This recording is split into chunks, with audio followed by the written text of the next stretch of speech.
In 1978, Hong Kong toy company Arco decided they would jump on the Star Wars craze and try to get Star Wars-like action figures to the toy shelf before Kenner could. These figures didn't really look like the action figures we're used to with Star Wars, but they did kind of look like they were based on characters from Star Wars, a little bit. These figures mostly showed up at stores like Kmart and nickel and dime stores, which today you kids probably call dollar stores. But they also showed up in an exclusive package for Woolworths. Like inflation never happened at Woolworth now. Again, these figures didn't really look like Kenner Star Wars action figures. They looked more like the Playmobil action figures than Star Wars action figures. They looked cheap and they were cheap. But that's how they were able to get onto the market a few months before Kenner's Star Wars line. As the Arco stockholders popped champagne bottles and stores were happy to have something Star Wars kind of related on the toy shelves, not everyone was happy. Who wasn't happy? You guessed it, Mr. George Lucas, Lucasfilms, 20th Century Fox, and Kenner. They all came together to sue the toy company to get the toys out of the toy stores. And they asked for $1 million in damages. $1 million. In June 1978, federal court judge Irving Hill ruled that Arco must stop making Space War action figures because it went against a copyright deal between 20th Century Fox and Kenner, or General Mills at the time. 20th Century Fox and Kenner also said that they lost sales due to these other Star Wars action figures and asked for $1 million. However, the judge ruled that that would be decided later if Lucasfilm, 20th Century Fox, wanted to bring that up later. I can't find any information that any of the companies went forward with that lawsuit to get the $1 million.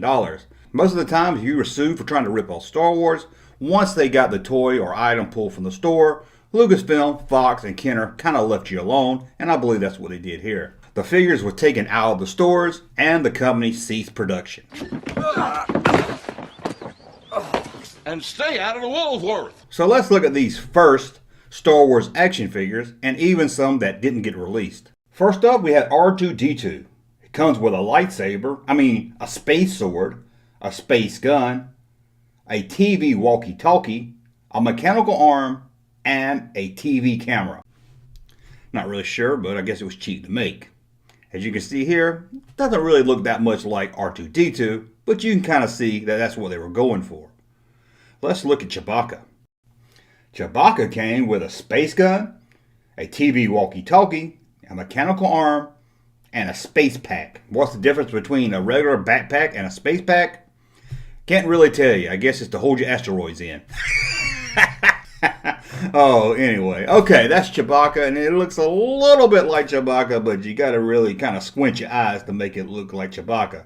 So let's talk about the Stormtrooper. This one here came with the TV camera, another TV walkie-talkie, and that arm thing, and that same space gun. So we have the Stormtrooper ripoff. Again, you can kind of see what they're going for, but it doesn't really look that much like a Stormtrooper. So let's look at one of the other droids, C-3PO. And what does he come with? That TV thing, a space gun, an arm, and that walkie-talkie. Oh, excuse me, the TV walkie-talkie. So we got the lovable droids, but who else did we get? You guessed it, Darth Vader. Now, I haven't given names to any of these figures because these figures didn't have names. Nowhere on the package did it say Darth Vader or some name that sounded like Darth Vader, like Garth Vader or anything that sounded like Darth Vader. No, they didn't have any names on them. But let's take a closer look at the would-be Darth Vader. We can see here Darth Vader comes with a lightsaber, a space sword, a space gun, the mechanical arm thing, and this time something different, a shield. And to round off the figures, we got two different Luke Skywalkers. Some of you might be saying, hey, maybe it's a Han Solo, but the figures are basically the same, and you can kind of tell they were going for a Luke Skywalker look. Let's look at the first Luke Skywalker.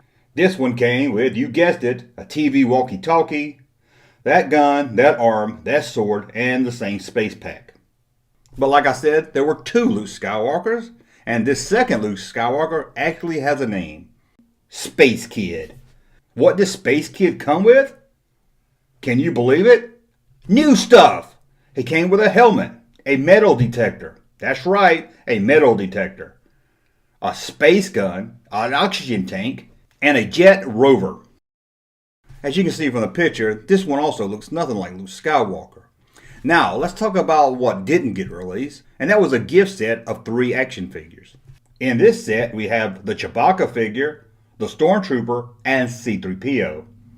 Again, this 3-pack was never released. Not only did you have these action figures, you had playsets for them. Well, playsets is kind of using the term loosely. Let's look at the playset. The Space Wars Galaxy Control Room came with 33 pieces.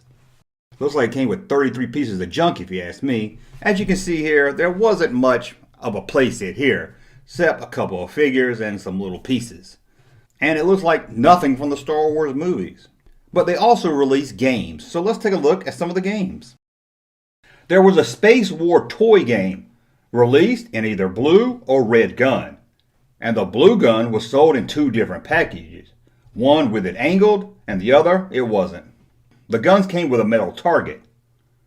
On a side note, between 1976 and 1979, Arco's dart gun would always appear on the top 10 most dangerous toy list for kids. The gun was also released without the metal target. Also released a sparkling space pistol that came with sparkling action. And that's a look at the toy guns. So let's look at the games they made under the brand Space War. First up, the Light Up Target game. Man, I don't know about you, but that's a great name for a game. I wonder how they came up with that. This came with a gun, 3 darts, a game board, and had 5 light-up spaceship targets, an automatic reset button. Yes, an automatic reset button.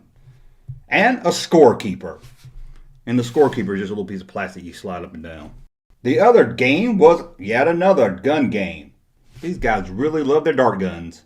This came with a spring target, moving knockdown targets, 4 safety darts. Yeah, safety darts, right. And a wind-up key motor. Wow, a key motor, kids.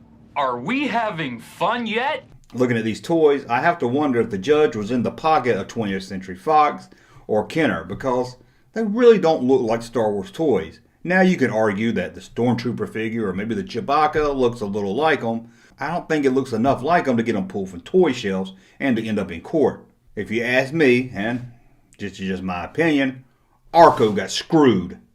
Anyway, that's a look at the first forgotten Star Wars action figure line. I hope you learned something new here. That's always my job, to teach you something you didn't know about. And I want to thank you for watching, and we'll be back very soon. Hey, Junkman channel popping though. Thank you, sir, for that unsolicited testimony.